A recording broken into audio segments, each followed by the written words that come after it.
that we're going to be talking about today, I think are some things that everybody wants to know. But before we dive in, let's do some introductions. And Will, start us out by introducing yourself and your company. Well, thank you very much. My name is Will Lorenz. I'm president of General Coatings.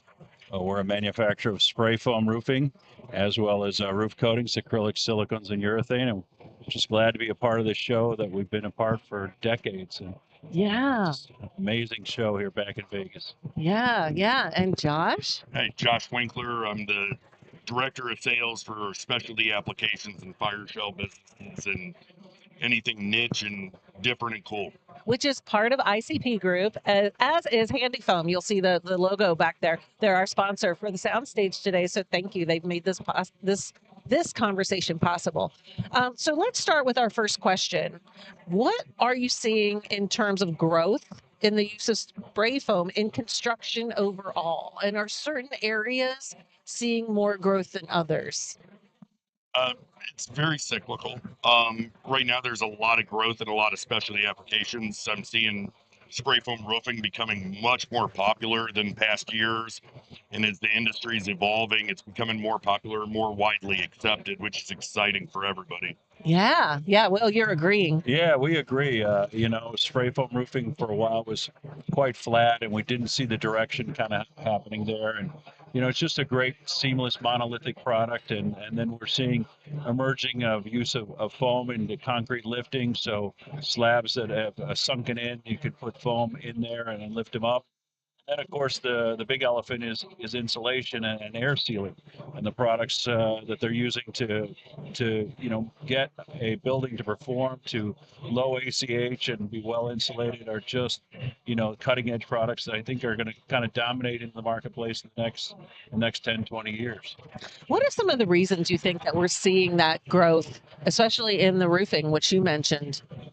One of the big reasons I'm seeing now is just the state of the economy and how tight budgets are getting, and the investment in spray foam can help lower energy costs and consumption and make homes and buildings more comfortable.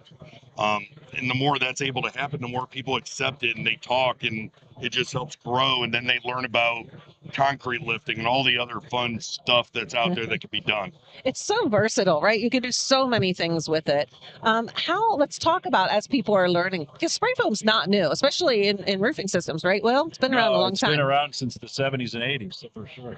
Yeah. So why is it that it's almost like it's been a best kept secret somewhat? And so why are we seeing the word get out about it now? I mean, you mentioned the economy and in social media, the internet is a lot of great information, and people are learning more about it. And I'd like to say all publicity is good publicity, but it's unfortunately not. But it still gets the conversation started, opens the conversation for us as manufacturers to be able to discuss and educate homeowners, building owners, and other general public. Yeah, I mean, what we've seen is, of course, the insulation market has got a big awareness to consumers now. Hey, I've got a home and I can put traditional insulation in there, fiberglass, cellulose, things like that.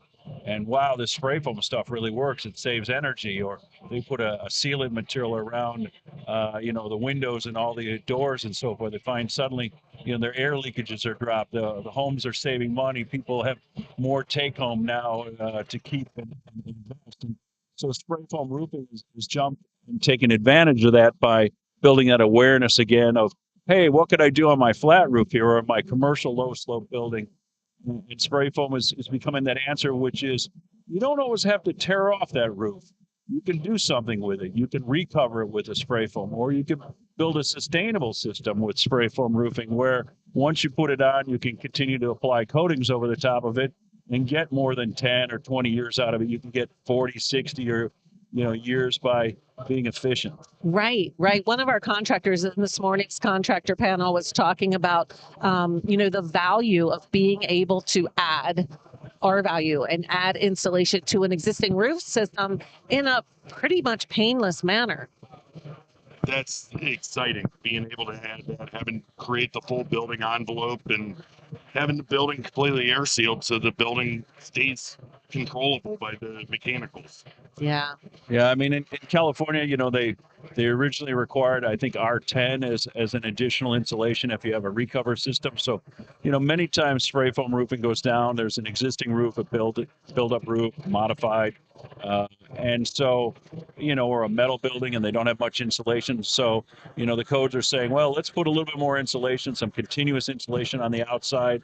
R10, now R14 in California, or R20 for new construction, things like that. And then what ends up happening is people have, higher use and functionality for that business. Now, that warehouse is now, ambient controlled temperature for people to work in. The productivities increases. Everybody has much greater success. But you don't have to tear open the building and put the contents of your business at risk. You could do it with applying foam and coatings on top of it. Okay, so let's talk about what's exciting. You're both manufacturers, right? So, it's exciting that more people are learning about it. But what are some innovations maybe that are coming, and what are things that you look for as manufacturers? That hey, we need to take it here now, or we need to without giving away your secrets, right? I I'll always let you go. Well, our industry's evolved to HFO technologies. We had older blowing agent technologies of many years, and now we're on the latest HFOs, and they provide super efficiencies when you apply it down. So, people are getting, R values of 6 to 7, and those things, offer energy savings there, as well as I think, as our industry's been maturing over the last 40, 50 years, we're now doing things better with safety. We're doing things more efficiently. We're coming out with products that, allow them to use the latest equipment and use the least amount of people on a roof. And so, now they are really a very cost-effective alternative to other roof systems, which might have, let's say, an army of people up there trying to install boards and right. membranes and all the other stuff. Foam can be done really for a low labor, very efficient system. And then once you start going in the building envelope, some of the new technologies all the manufacturers are looking at is lower VOC ratings, better indoor environment. Handy Foam, for example, takes a lot of pride in all of our products are Green Guard Gold certified. Just certifying that nothing harmful is being added in the indoor air environment. More knowledge about air sealing properties.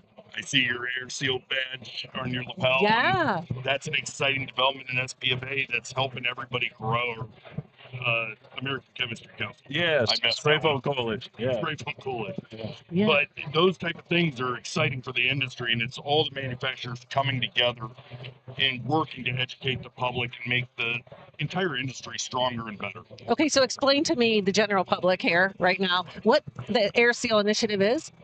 So, as a member of Spray Foam Coalition, we've taken a act of saying, let's get products certified to have the highest standards of quality and performance, and recognizing that to get a building that's going to perform, and to me, the best example of a performing box is a refrigerator. Well, a refrigerator has no air leakage. It has polyurethane foam in there, and it's all well sealed. So there's no gaps. There's no way that you can lose that valuable air conditioning or that heat is lost in the winter in the north. And so what happens is the Spray Foam Coalition initiative of the members to try and make sure that we get a voice out there. There's a smart way to build it. There are smart products. There are manufacturers who support the fact that we don't always have to put on more insulation. We just design it, put in better products, work with the right manufacturers so the systems really perform and they outperform other insulation materials. Excellent. Okay. So we're talking about performance, and it's kind of leading me into the conversation about codes and insurance. And you mentioned California, right? You're a Californian guy. What starts in California then kind of goes across the country, as you know. You cover all of North America. So how are building codes evolving, and how is that influencing the choice of systems that are chosen? So on my side of the business, one of my big initiatives is our fire shell intumescent coating.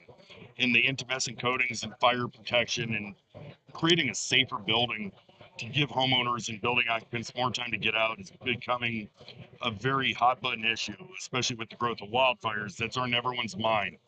So the industry's been doing a good job of educating the homeowners, and we've been doing a lot of development to get that out there more. And some of the products now create such a safe environment for the homeowners. And spray foam's fantastic, protected. It does a lot of self-extinguishing, but it gives you that added layer. But the manufacturers all are really working towards a better product and a better experience for everybody. Yeah, is that been a myth for a while that it's burns? You know on foam, right? Well, St- well, foam does burn, but we protect it in many ways. We protect it with coatings systems that retard the expansion of the foam or retard the flame spread, and, and we put it behind prescriptive thermal barriers, drywall, plywood, metal, things like that. But what we want to do is open up the design so that people can take advantage of putting insulation in there and then the right coating systems so that they can see the benefits of having their attic being unvented and meeting those requirements. And what we've seen in the past is that the the green world, if you will, wanted to see insulation go from our 10 to 20 to 40 to 60 and just sort of never ending. And what's happening is really to save energy, you need to have good insulation, but you also need to really have air sealing. And to be able to do that, you can utilize foam to get R20 in certain districts in the south of the Mason-Dixon line and R30 north of there. And what ends up happening, instead of putting that extra foam in there, we use products that air seal it. We put on products that can be good coatings over the top of it to protect in the interior applications from fire and give us good life safety. So the coalition, the Air Seal Coalition, has a big job in educating people that it's okay to have it sealed. It is, yeah. Unvetted attics, I think, are the wave of the future. I also think that as we look at commercial buildings, and you go, well, we could tilt this up with concrete, but boy, that really doesn't save us energy. That we could put a building up there, and we could then put spray foam on the inside. We could put an ignition or a thermal barrier coating over it. In the case of a commercial building, it'd be a thermal barrier coating. And then what happens is, now you get free use of that building in the sense of it meets code, but then it's also saving a lot of energy. Yeah. Are you seeing the same kind of I do. education needed? And I train a lot of the new contractors I deal with to use the mindset of seal it tight, ventilate right. So if you seal everything up, get a nice good air seal all around, and then insulate, then use your mechanicals and HVAC system to bring fresh air in to keep everything cycling. The building's healthier, if you will. Say that again. Build it. Seal tight, Seal tight. ventilate right. Seal tight, ventilate right. Yeah, because I mean we've talked for years about ventilation and doing it right, and so it is possible to achieve that when it's sealed. I don't think people always believe that or understand it. Correct. And a lot of it goes back to the legacy insulation products. It didn't have the ability to air seal using traditional, so it was never a conversation. It was never something talked about. And as spray foam's evolved, it's opened that door to help educate people and have a better experience. So that's a great segue into the traditional insulation versus spray foam, and how do you position it against each other? Well, I mean, I think there's two different aspects. Most of spray foam for interior application kind of breaks down into two different technologies. We got open cell technologies, which has an R value, let's say 3.5 to 4, and that's a great product from a cost-effective standpoint, particularly south of the Mason-Dixon line, to compete against fiberglass and cellulose. It provides that air sealing, it gives good R value, and it's a cost competitive type solution.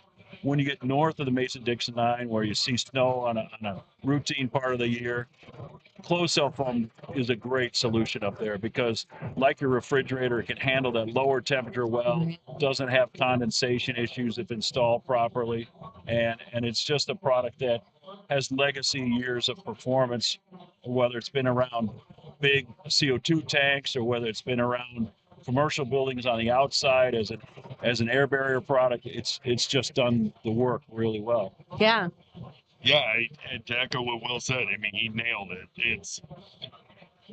There's a place for all types of insulation in the industry, and there's areas that fiberglass and rock wool makes sense. but modern buildings are being designed to fit spray foam so well. And I know my house in Ohio that was built in the 50s. When I added spray foam, my wife said, she said that was the best thing that ever was done. Our house is comfortable year round now. And Wow. it's done a fantastic job of lowering our energy costs while increasing the comfort. Yeah, and that's what it's about: lowering energy costs, increase the comfort of the occupants. Let's talk a little bit about how this all contributes to sustainability, and is that really a key part of the conversation today? I think it is. I think the sustainability of polyurethane foam and the ability for it to last, never settle, never fall apart when installed properly, provides so many advantages over traditional. I hate using that word traditional, but the Right. legacy, what was in the past. But everything evolves, and spray foam has created such a strong environment for sustainability and keeping the buildings healthy for extended, long periods of time.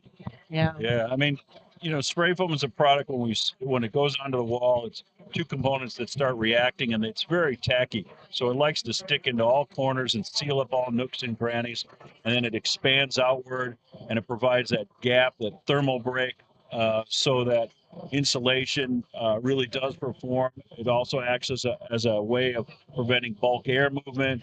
It also acts as a way of keeping moisture flow from coming in and out of your building. So moisture getting in your building is always kind of bad news. It ends up being odor, smells, mold, and we like Yeah. to avoid those things by sealing it up right with the spray foam system. So, at the end of the day, it's durable, long lasting, and, there for the life of your building. Yeah. So you said the words "when installed properly," and that emerged today, this morning, during our contractor panel as one of the biggest challenges that's facing the industry and the contractors currently is finding that next generation and getting them properly trained. Somebody thinks, hey, I'm going to go and I'm going to start in spray foam, but they don't know what they're doing. So how do you as manufacturers and how does the SPFA support that? Maybe you could talk a little bit about that. ICP and Handy Foam is big on training and getting contractors trained. General Coatings does a fantastic job with their education and support. That's the biggest key, is getting the contractors educated, getting them to lean on the manufacturer partners to use our support, use our education, and learn and do it the right way.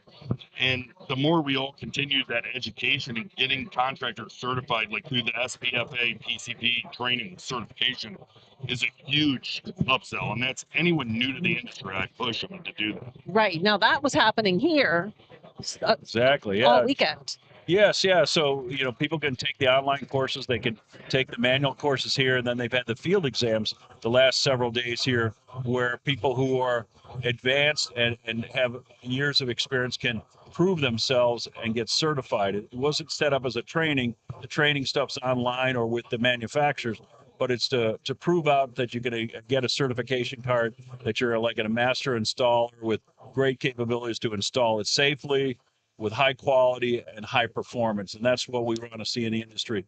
First of all, is always safety. We want to make sure that, people aren't hurting themselves or their environment or anybody else coming in their house, make sure it's all done safely. And then, foam works because it works all the time. It doesn't take a day off. It doesn't slump.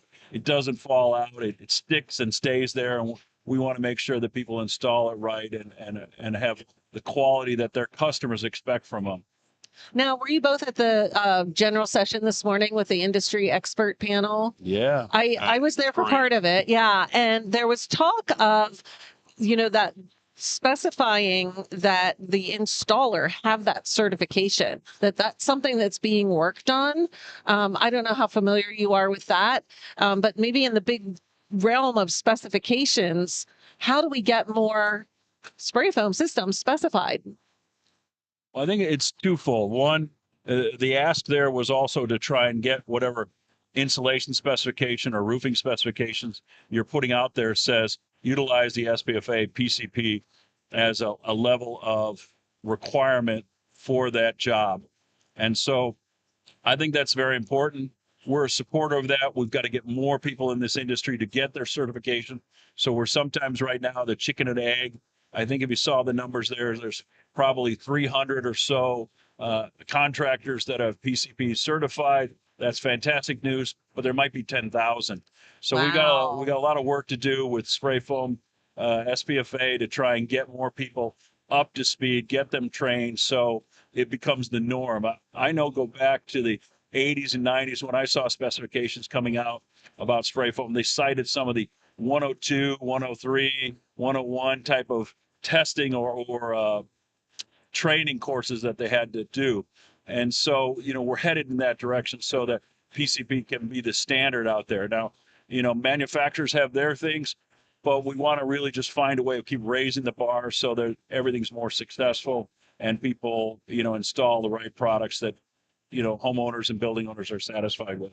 Right. Yeah, and you can never have too much training. So doing the certification through SPFA and the PCP is fantastic. It is, in my opinion, the gold standard. But each manufacturer also has nuances to their individual chemistries and formulas. So learning, getting certified by each manufacturer is a huge, whether you're talking the handy foam disposable kits or up to the general coating drum foam. They all have their nuances and should be individually trained before a contractor just goes out and installs it in a house. Right. Absolutely. And we also want them to take the basic health and safety courses like CPI, ACC has been provided for years, no cost, maybe 90 minutes, take it online, learn what it is to utilize this product safely, not spraying and any of the other, application stuff, but just health and safety, chemical awareness, how to do it so that you're responsible, what to do if you have issues. So things what to do in case you had a spill, what to do with regard to wearing the right personal protective gear. We want to see this industry safe and continue to prosper because we're doing it right. Yeah. So with that ACC training and the health and safety, I encourage everybody with the company, the contractor, the helper, the guy cleaning up the scraps, all need to be aware of what they're dealing with. Yeah. And a lot of the great contractors I've met in this industry started out as the helper that was just hauling bags of trash. Yeah. And they just educated, fell in love with the industry and grew. Yeah. Yeah.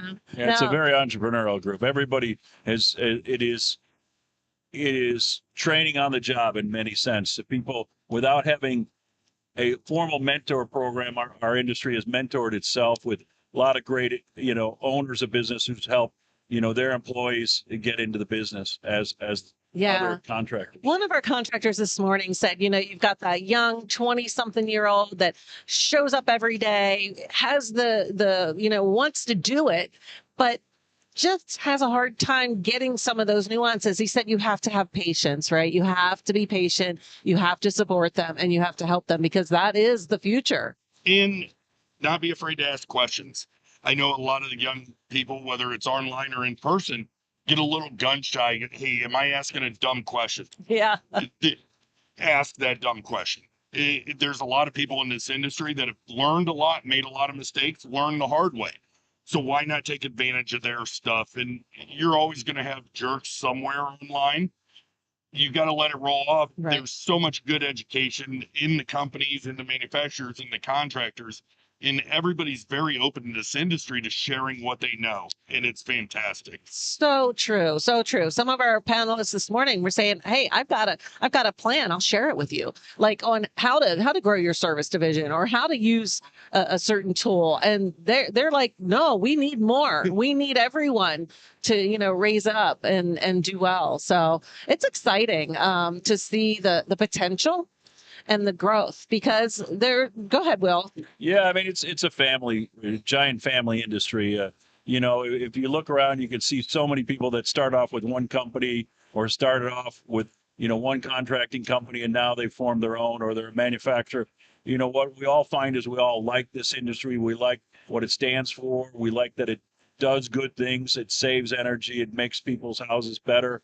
And in the case of roofs, it keeps them dry and performing. And so, we're all proud to be in this industry and we want to share that knowledge with the young folks and say, look, this is an opportunity where you can get in and make good money. And if you do it right, you can be an owner of your own business and be very successful.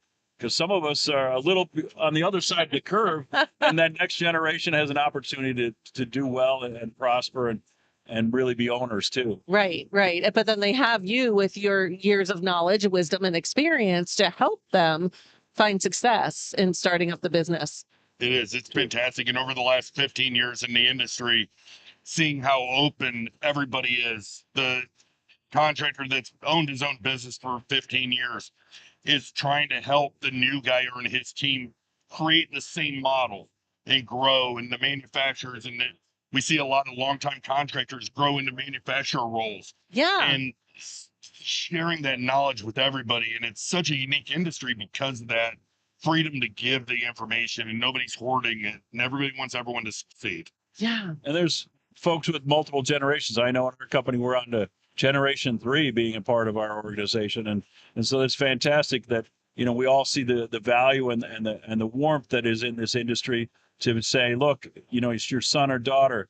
Hey, this is a good place for you to be a part of. I know I got my daughter in this industry, and the owners of our business, the Gupta family, are now in their 3rd generation of folks now in this business, and it's just fantastic. We see the future is bright.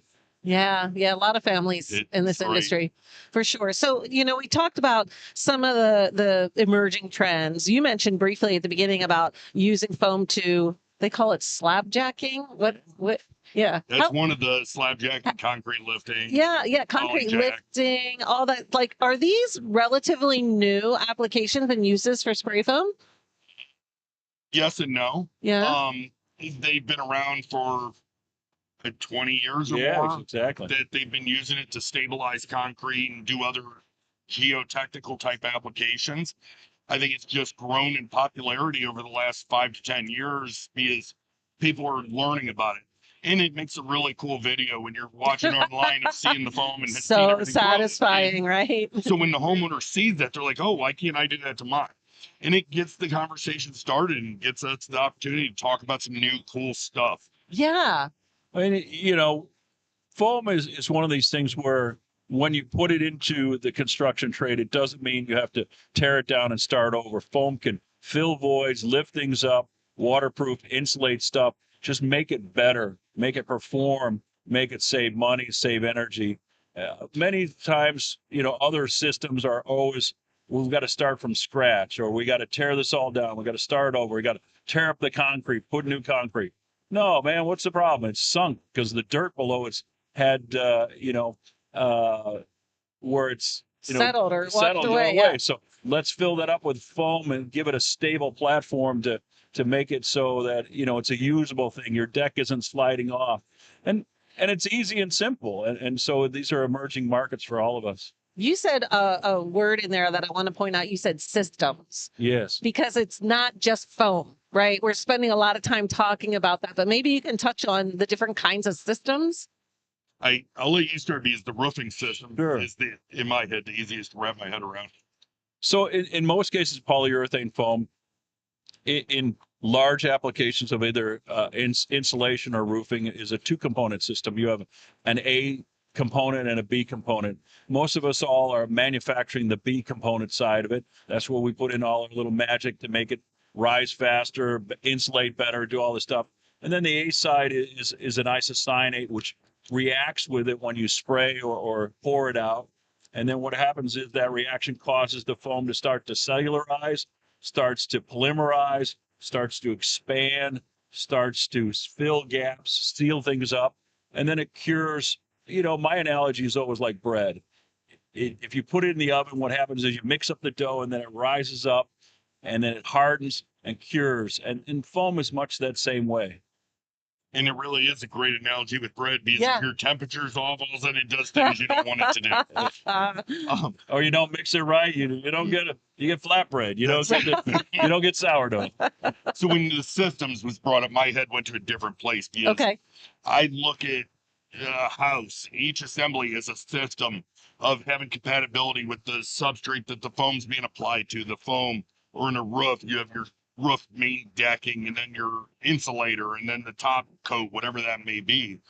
And with all the foam applications I deal with, I look at that as a system, and it could be as simple as just can foam around an outlet. You Yeah. have to know what to expect, or you're Yeah. just throwing foam in there and it may not get the results you want. But by looking at it as a full system, you're able to achieve your final goal. Yeah. Yeah, that's a great point. I mean, I think, getting the assembly right, getting the compatibility of the components to it, as you've seen in the construction trade, I think one of the reasons that costs have gone up a lot of construction is that we've come up with a lot of unique products that all across the industry.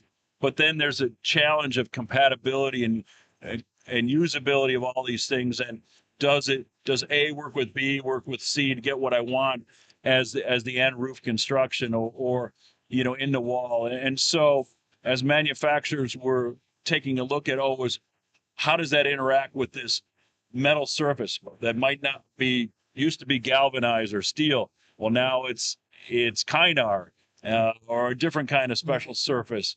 Or in the case of, we were putting something down to insulate in there, and it used to be plywood that they're putting on, and it used to be only 50 or 70 degrees, kind of warm, normal temperature. Well, now they want to do it at, 20 degrees, lower temperatures, high humidity, all the different things that present challenges. So we have to look at those factors in that full assembly, make sure it works. So, and that's something as manufacturers, you guys are always looking at how can we widen the application window? How can we make it easier to do more with less? Or educating on which product is the best fit, or depending on the substrate. Concrete reacts different than wood, which reacts different from metal. So having that education and be able to formulate a chemistry that's able to be as robust as possible and adapt is that's the ultimate goal for everybody. But it's also having the customers, the contractors, understand where each product's the best fit.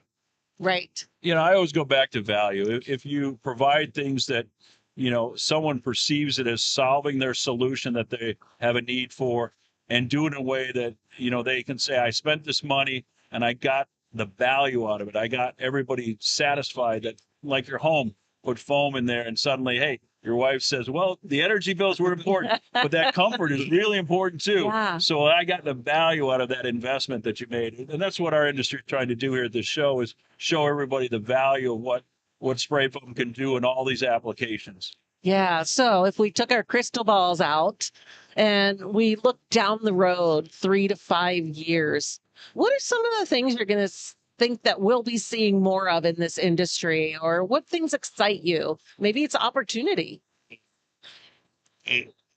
There's a lot. It's infinite, but I like the excitement of seeing more under slab spray foam before the house is actually built and the concrete's poured, having foam insulating the ground to create that thermal break between the ground and the house. Any of those cool, just 10 years ago, people may not have thought of. So that's the part that excites me, is a lot of the manufacturers always come up with something new and different that solves a problem that in hindsight's so obvious that the problem existed, but in the moment you don't see it as a problem. It just is what it is. So it's exciting to watch what everyone comes up with. Yeah, I'm a roofie, so what I'm always looking for, the fact is that these other systems that are out there that are forming, that are compete against spray foam, really have they're driven by a lot of labor, and I think we can offer low labor solutions as we have challenges out there with the labor and workforce and getting enough quality people and getting people who meet the requirements to be here in the United States, and we want them to be here and to prosper in the next generation. But we want to have systems that are efficient with that. If we put 20 people up there, that's good for employment. But on the other hand, if another alternative is 3 or 4 people, that's going to really probably work out. We see the trends of things like AI. Those things are about efficiencies and about getting you more knowledge in a quicker, faster method. And spray foam has to continue to be that same way. You've got a roof, let's do it in an easy, simple way of putting a recover system over what you got and give you a watertight situation. And then, in the building envelope, hey, you're building this thing up and you want to make sure that it's done right, sealed up well, and you don't have any leakage that could bring in moisture and cause you problems. Well, and on the efficiency side, the more efficient contractors become, the lower the cost becomes for the homeowner or the building owner, and it makes everything that much more accessible. So the more we all continue to evolve our formulas and our chemistry to be more efficient, more robust, it opens the door to that many more people being able to experience spray foam. True. So, say if you don't need 10 people on that job, you can do it with 4 or 5. That means those other 4 or 5 can be doing another job. So contractors can do more work. Exactly. Yep. Yeah. So I mean, I think the vision we see is just more foam. More foam is that solution all the way across the board. If you have these other alternatives for insulation, think foam, and you probably got a better solution. It's a 4-letter word that begins with F, and it's a good word. It's a good word. Yeah. No, I love it. And so, a lot of people are, if they're thinking that they need insulation somewhere, they're not necessarily thinking of foam. So how do you as manufacturers and SPFA as an association provide that information? You put it out there on the web, because where does everyone start, right? They start with that search. And I said Google something the other day, and I was told I was dating myself because it's AI or it's whatever bot. So yeah, what kind of efforts are you all making to, I know we keep talking about education, but it really is about education. It does. We're constantly, ICPs, looking at updating our online certifications, but evolving and developing our training centers that we have. We have a training center in Arizona. We have one in Tampa that we're able to do different roof trainings. We're able to do all kinds of hands-on. So they're not just getting the education, the book piece. They're actually getting to show and certify that they can actually do it hands-on. Yeah. Those are great points. I mean, I think, AI isn't going to replace a people-to-people business here. And knowledge, has to transfer, and people have to have that trust that what's being provided to them is the solution and how to do it. And, short videos, things like we have on Roofer's Coffee Shop and Cody's Coffee Shop about our products, I think are very helpful for people to learn. We're mostly visual learners now in the society. We're certainly scrolling so much that we're not listening to anybody, but we're darn sure seeing something at least there. And so, I think it's very important that our industry puts information in a format that people can learn at their convenience, digestible, simple, easy, and then get out to places where they can train and they can put their hands on it, but they've developed a level of comfort because they've learned enough information in an easy way. And as a company for us, I'm always searching on Grok and all these other ones, making sure that I'm on that list as being one of those valuable, partners and intellectual resources. source. Yeah.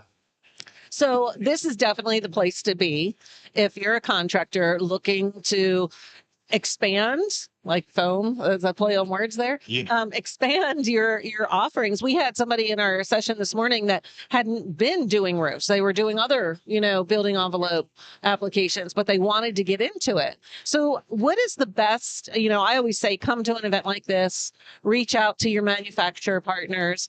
Where should somebody start if they really, maybe they're not doing any foam at all? What advice do you have? To reach out to your local distributor or your manufacturer partners.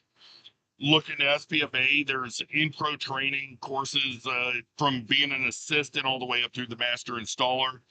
The American Chemistry Council's testing and certification education piece. But then reaching out to the manufacturers and just asking questions.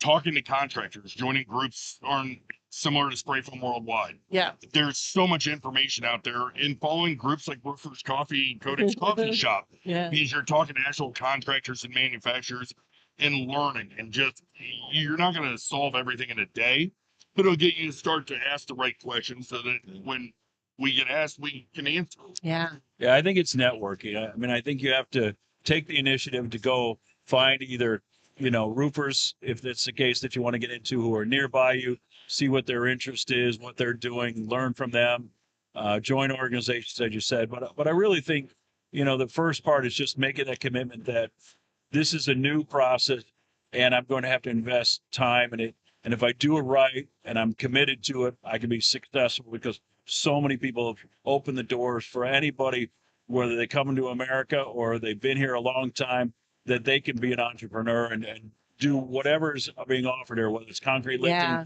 insulation, or spray foam. It's really the land of opportunity Yeah. with spray foam. Yeah, it's exciting times. It is. I love it. Yeah, I'd love to see the attention that it's getting, that it hasn't for so many years, and just to hear about the amazing things that it can do and what it can deliver for the customer. That's know? it. That's nailed it right there. Yeah, wow, this was just a great conversation. Will, Josh, yeah, thank you so much for sharing.